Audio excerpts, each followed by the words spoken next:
चलिए बढ़ते हैं आज की कहानी की ओर। दोस्तों 15 अक्टूबर सन 2020 को जब मैं काम के सिलसिले से हैदराबाद गया हुआ था और जब एक हफ्ते के बाद मैं हैदराबाद से घर लौट कर आ रहा था कि कार ड्राइव करते करते मुझे दोपहर से शाम होने को हो गई थी, जिस वजह से अब मुझे भूख भी लग रही थी। अभी मैं कार को ड्राइव करते हुए घर की ओर ही बढ़ रहा था कि तभी मुझे एक ढाबा दिखाई दिया और उस ढाबे को देखकर मैंने कार उस ढाबे पर रोक दी और फिर उस ढाबे पर जाकर खाना खाया। खाना वाना करने के बाद फिर से मैं अपनी कार को स्टार्ट किया और फिर घर की ओर चल पड़ा। अभी मैं कार को ड्राइव करते हुए आगे की ओर जा ही रहा था कि तभी अचानक से सामने से आते हुए ट्रक ने मेरी कार में टक्कर मार दी। टक्कर लगने की वजह से कार लुढ़कते हुए कुछ दूरी पर जाकर रुकी, जिस वजह से मुझे काफी चोट आ गई थी और मेरे सर से खून भी नहीं रुक रहा था। और देखते ही देखते मेरी आंखों के सामने अंधेरा छा गया और जब कुछ समय बाद जब मेरी आंख खुली तो आसमान में काले बादल छाए हुए थे। और फिर जब मेरी नज़र मेरे हाथों पर गई तो उसे देखकर मैं हैरान हो गया। दरअसल मैंने देखा कि ट्रक से टक्कर लगने की वजह से जो चोट मुझे आई थी अब वो अचानक से गायब हो गई। अब ये सब देखकर मुझे कुछ भी समझ में नहीं आ रहा था कि आखिर मेरे साथ ये हो क्या रहा है और इस वक्त मैं कहाँ पर हूँ, कुछ भी समझ में नहीं आ रहा था। अभी मैं इसी सोच में ही था कि तभी मुझे एक आवाज़ सुनाई पड़ी और उस आवाज़ को सुनकर जब मैंने पीछे की तरफ पलट कर देखा तो सामने मेरे एक औरत थी और उस औरत के साथ ही एक छोटा सा बच्चा था। उन्हें देखकर जब मैं उस औरत के पास ये जानने के लिए गया कि मैं कहाँ पर हूँ, पर जैसे मैं उस औरत के पास पहुंचा तो उन्हें देखकर मेरे रोंगटे खड़े हो गए। दरअसल मैंने देखा कि उस औरत और बच्चे की आंखें सफ़ेद थी और उनके नाखून बहुत ही ज़्यादा लंबे लंबे थे और साथ ही उन दोनों के चेहरों पर बहुत ही सारे कट लगे हुए थे। उन दोनों को देखकर मैं बहुत ही ज़्यादा डर गया था और डर की वजह से मेरे हाथ पैर कँपाने लगे थे। अभी मैं डरा से मैं उन्हें ही देख रहा था कि तभी अचानक से उन दोनों का चेहरा एकदम से बदल गया और फिर जो मैंने देखा उसे देखकर तो मुझे अपनी आंखों पर यकीन ही नहीं हो रहा था। दरअसल जो मैंने अभी कुछ समय पहले देखा था वो सच था या फिर जो अभी मैं देख रहा हूँ वो सब सच है। अब ये सब देखकर मेरा सर चकराने लगा था। दरअसल मैंने देखा कि वो औरत अब एक खूबसूरत औरत के रूप में बदल गई है और साथ ही वो बच्चा भी। अब ये सब देखकर मुझे कुछ भी समझ में नहीं आ रहा था कि आखिर ये सब हो क्या रहा है, पर कुछ तो था जिससे मैं अनजान था। तो मैंने उस औरत से पूछा कि ये कौन सी जगह है, कि तभी उस औरत के पीछे से कुछ लुढ़कते हुए आया और जब मैंने उस ओर देखा तो उसे देखकर मेरी एक पल के लिए जान ही निकल गई, जिसे देखकर अब मेरी आवाज़ तक नहीं निकल रही थी। दरअसल मैंने देखा कि वो किसी आदमी का सर था जो लुढ़कते हुए मेरे पास आकर रुक गया। अब ये सब देखकर मेरे हाथ पैर कांप रहे थे कि तभी उस औरत ने मुझे दीवार की तरफ इशारा करते हुए कहा कि ये जो दीवार के पास है उसे गांव के बीच में एक तालाब है, उस तालाब में ले जाकर फेंक दो। अब उस औरत के इतना कहते ही मैं डरा से मैं उस दीवार की तरफ गया और फिर जो मैंने उस दीवार के पास देखा तो उसे देखकर तो मेरी रूह ही कांप गई। दरअसल मैंने देखा कि वो एक डेड बॉडी थी, पर उस डेड बॉडी का सर ही नहीं था। ये मंजर देखकर मेरे हाथ पैर कांप रहे थे कि तभी किसी ने मेरे कंधे पर हाथ रखा और कंधे पर हाथ देखकर जब मैंने पीछे की तरफ पलट कर देखा तो वो वही औरत थी। तभी उस औरत ने मुझे उस डेड बॉडी को उठाने का इशारा किया और उस औरत के इशारा करते ही मैं डरते उस डेड बॉडी को लेकर उस तालाब की ओर बढ़ने लगा। और जब मैं गांव में पहुंचा तो गांव के अंदर सन्नाटा पसरा हुआ था, दूर दूर तक कोई भी दिखाई नहीं दे रहा था और मैं उस तालाब की तरफ बढ़ता ही जा रहा था। अभी मैं उस तालाब की ओर ही बढ़ रहा था कि तभी मेरी नज़र एक पेड़ पर गई जहां पर एक बूढ़ी औरत बैठी हुई थी। मैं उस बूढ़ी औरत को देखकर उस बूढ़ी औरत के पास जाने लगा। जैसे मैं उस बूढ़ी औरत के पास पहुंचा तो उस बूढ़ी औरत ने कहा कि तुम्हारा भी 5 दिन के बाद वही हश्र होने वाला है जो बाकी सबका हुआ है। वो बूढ़ी औरत इतना बोलकर वहां से अचानक ही गायब हो गई और उस बूढ़ी औरत को गायब होता हुआ देखकर मैं और भी ज्यादा घबरा गया और फिर डरते हुए मैं फिर से उसी तालाब की तरफ बढ़ने लगा। पर सबसे हैरान की बात तो ये थी कि इस गांव में घर तो बहुत थे पर यहाँ पर कोई नजर नहीं आ रहा था। और जब मैं कुछ समय बाद उस तालाब के पास पहुंचा तो मैंने देखा कि उस तालाब के पास बहुत सारे पेड़ थे। जैसे मैं उस डेड बॉडी को उस तालाब में फेंकने वाला था कि तभी मुझे एक आवाज़ सुनाई पड़ी, हमें बचा लो। उस आवाज़ को सुनकर जब मैंने पीछे पलट कर देखा तो पीछे कोई भी नहीं था, जिस वजह से मुझे लगा कि शायद ये मेरा वहम था। फिर मैं उस डेड बॉडी को दोबारा फेंकने वाला था कि तभी फिर से मुझे वही आवाज़ सुनाई पड़ी और उस आवाज़ को सुनकर मैं हैरान हो गया और फिर चारों तरफ घूमकर देखने लगा। अभी मैं यही सब देखने के लिए घूमकर देख ही रहा था कि ये आवाज़ कहाँ से आ रही है कि तभी मुझे फिर से वही आवाज़ सुनाई पड़ी। और जब मैंने उस आवाज़ को सुनकर गौर किया तो वो आवाज़ पेड़ से आ रही थी। अब ये सब देखकर मुझे अपनी आंखों पर यकीन नहीं हो रहा था कि ये पेड़ बोल रहा है। मेरे साथ ये सब क्या हो रहा था ये मुझे कुछ भी समझ में नहीं आ रहा था कि तभी उस पेड़ ने कहा कि हमें बचा लो। अब उस पेड़ की बात सुनकर मैं हैरान हो गया। अभी मैं उसी पेड़ की तरफ ही देख रहा था कि तभी उस पेड़ ने कहा कि हम सब भी तुम्हारी तरह ही इंसान हैं जो इस डायन की दुनिया में आकर फंस गए हैं और फिर हम सभी एक पेड़ में बदल गए। हमें वो बूढ़ी अम्मा ही बचा सकती है। दोस्तों उस पेड़ के इतना कहने पर मैंने कहा कि कौन सी बूढ़ी औरत? तो उस पेड़ ने बताया कि अभी आते समय जो बूढ़ी औरत दिखाई दी थी वही हमें तुम्हें यहाँ से बाहर निकाल सकती है और अभी तुम्हारे पास सिर्फ 5 दिन का समय है। अगर उस दिन यहाँ से निकल गए, अगर हम उन 5 दिनों के अंदर निकल गए तो हम इस डैन की दुनिया से निकल सकते हैं और अगर नहीं निकल पाए तो तुम भी हमारी तरफ पेड़ बन जाओगे। हमें वो बूढ़ी औरत यहाँ से निकाल सकती है। अगर वो बूढ़ी औरत तुम्हें दोबारा मिले तो उस बूढ़ी औरत से ये पूछना कि वो आईना कहाँ पर है, तो वो बूढ़ी औरत तुम्हें उस आईने के बारे में बता देगी। पर याद रखना गलती से भी उस बूढ़ी औरत से और कुछ मत पूछना, नहीं तो वो शायद गायब हो जाए और फिर शायद वो दोबारा ना मिले। दोस्तों उस पेड़ की बात सुनकर मुझ में थोड़ी सी उम्मीद जगी कि मैं यहाँ से निकल सकता हूँ और फिर मैंने उस डेड बॉडी को उस तालाब के अंदर रख दिया।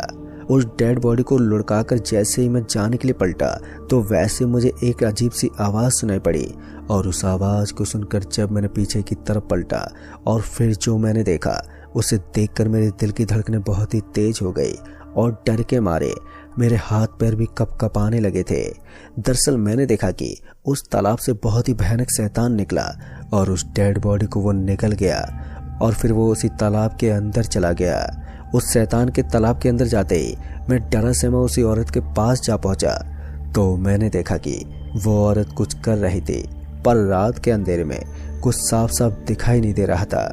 अभी मैं उस औरत की तरफ ही देख रहा था कि तभी उस औरत ने मुझे कुछ खाने के लिए उस बच्चों के हाथ में भेजा और जब वो बच्चा मेरे पास आया और जो उसने खाने के लिए दिया तो उसे देखकर मेरी आंखें फटी की फटी रह गई और अब मेरी इतनी हिम्मत भी नहीं हो रही थी कि मैं उस बच्चे के हाथ से वो चीज़ ले लूं। दरअसल वो बच्चा मुझे खाने के लिए किसी इंसान का दिल दे रहा था और अभी वो दिल धड़क ही रहा था जिसे देखकर मेरे हाथ कांप रहे थे।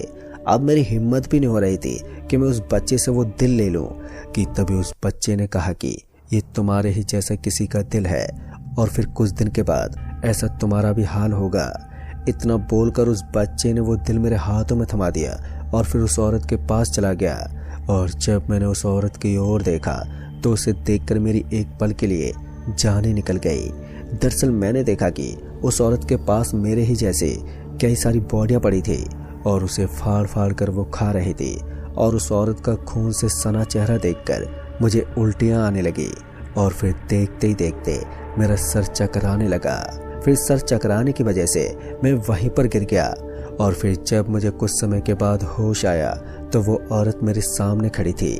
उसे देखकर मैं पीछे की तरफ खिसकने लगा और खिसकते हुए मैं किसी से टकरा गया और जब मैंने पीछे की तरफ पलट कर देखा तो वो वही बच्चा था जिसने मुझे दिल खाने के लिए दिया था कि तभी उस औरत ने मुझे दीवार के पास रखी डेड बॉडी को उस तालाब में डालने के लिए कहा। उस औरत के इतना कहते ही मैं डरा से मैं उस डेड बॉडी को लेकर उस तालाब की ओर बढ़ने लगा। अभी मैं उस डेड बॉडी को लेकर उस तालाब की तरफ ही जा रहा था कि तभी वही बूढ़ी औरत उसी पेड़ के पास दिखाई पड़ी और उस औरत को देखकर मैं उस औरत के पास गया और उस बूढ़ी औरत से कहा कि वो आईना कहाँ पर है। मेरे इतना कहने पर उस बूढ़ी औरत ने बताया कि यहाँ से 500 मीटर की दूरी पर एक नदी है। जैसे तुम उस नदी के पार जाओगे कि उस नदी को पार करने के बाद वहां से थोड़ा और आगे जाने पर तुम्हें एक गुफा दिखाई देगी और उस गुफा के अंदर जाने के बाद तुम्हें एक गुफा दिखाई देगी और उस गुफा के अंदर ही अंदर तुम जैसे ही बाहर निकलोगे तो वैसे ही तुम्हें वो आईना दिख जाएगा।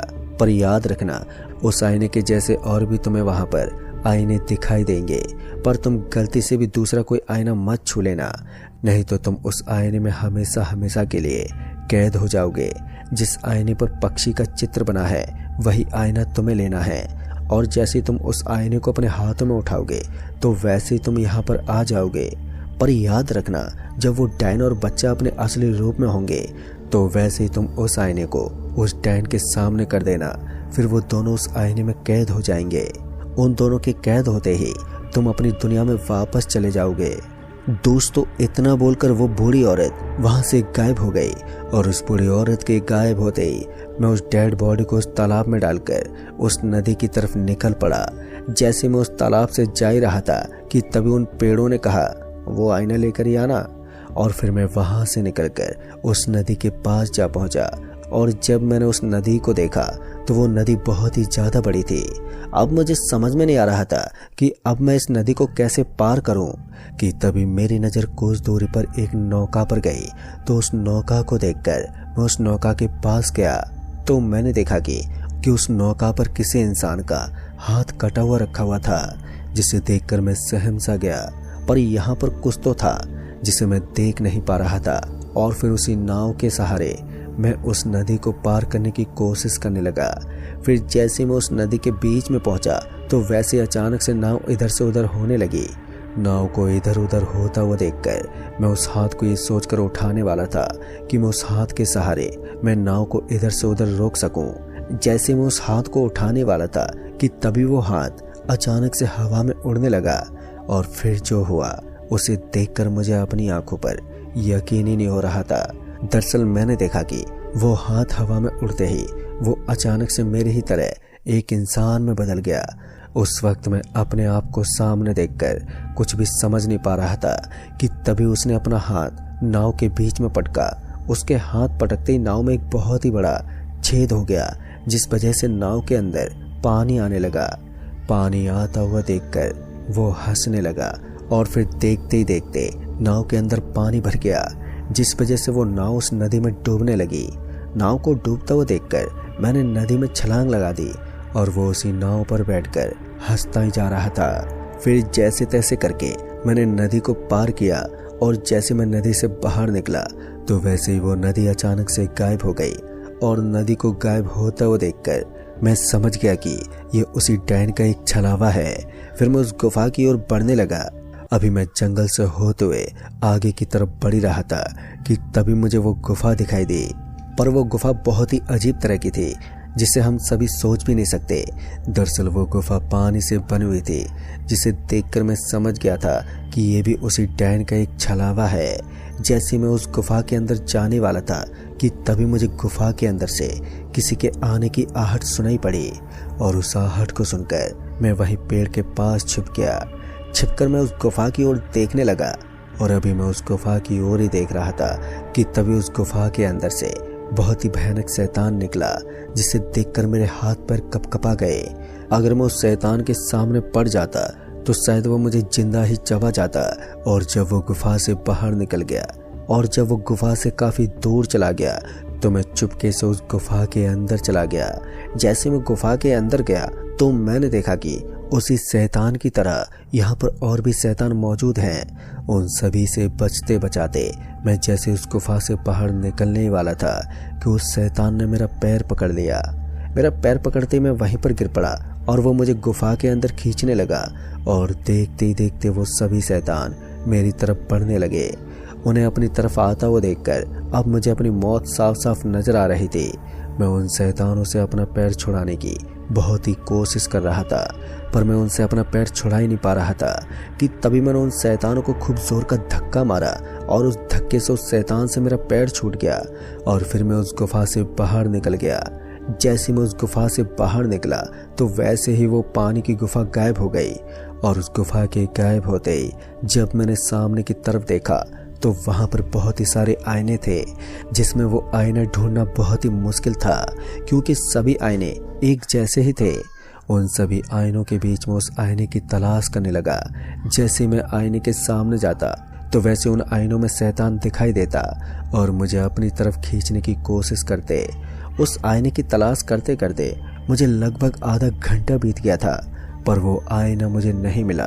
तो मैं उन्हीं आईनों के बीच में बैठ गया और जैसे मैं बैठा तो वैसे मुझे वो आईना दिखाई दिया जिसमें पक्षी छपा हुआ था। उस आईने को देखकर मैं उस आईने के पास गया और जैसे मैंने उस आईने को अपने हाथ में लिया तो वैसे उस आईने में से रोशनी निकली, जिस वजह से मेरी आंखें बंद हो गई। और जब मेरी आंख खुली तो मैं उस डायन के पास आ गया था और उस डायन को देखकर मैंने उस आईने को छिपा लिया। और जब उस डायन ने मुझे देखा तो वो डायन बहुत ही ज़्यादा गुस्से में आ गई और फिर उसने कहा, तुम कहाँ पर थे? इतना बोलकर वो डायन गुस्से से वो अपने असली रूप में आ गई। उस डायन का वो भयानक रूप देखकर किसी की भी रूह कँपा जाए। वो डायन गुस्से से मेरी तरफ आ ही रही थी कि जैसे वो डायन मेरे पास आई तो वैसे मैंने उस आईने को उस डायन के सामने कर दिया। उस आईने को सामने करते ही वो डायन उस आईने में कैद हो गई और उस डायन के कैद होते ही वो बच्चा भी शैतान के रूप में बदल गया। और जैसे वो बच्चा मेरी तरफ झपटा तो वैसे मैंने वो आईना उस बच्चे के सामने कर दिया। और जैसे मैंने उस आईने को बच्चे के सामने किया तो वैसे ही वो बच्चा उस आईने में कैद हो गया। जब वो दोनों आईने में कैद हो गए तब जाकर मेरी जान में जान आई और मैं उस आईने को लेकर वहीं पर बैठ गया। अभी मैं बैठा ही था कि तभी उस पेड़ की आवाज़ सुनाई पड़ी। उस आवाज़ को सुनकर जब मैंने उस ओर देखा तो वो पेड़ भी अब इंसान में बदल गए थे। अभी मैं उन सभी को देख रहा था कि तभी एक एक करके वो गायब होने लगे, जिसे देखकर मैं समझ गया कि जो जहाँ से आया था वो वहीं पर जा रहा है। और फिर जब मैंने अपनी आंखें बंद की और फिर मैंने अपनी आंखें खोली तो मैं कार में बैठा हुआ था। फिर मैं अपनी कार लेकर अपने घर आ गया। दोस्तों, ये तो थी मेरी ज़िंदगी की सबसे खौफनाक रात, जिसे मैं आज तक नहीं भूल पाया हूँ, क्योंकि वो डरावनी रात मेरी ज़िंदगी और मौत की एक ऐसी रात थी जहाँ से मैं बाल बाल बचा था। तो दोस्तों, इस कहानी में बस इतना ही। तब तक के लिए बाय एंड टेक केयर।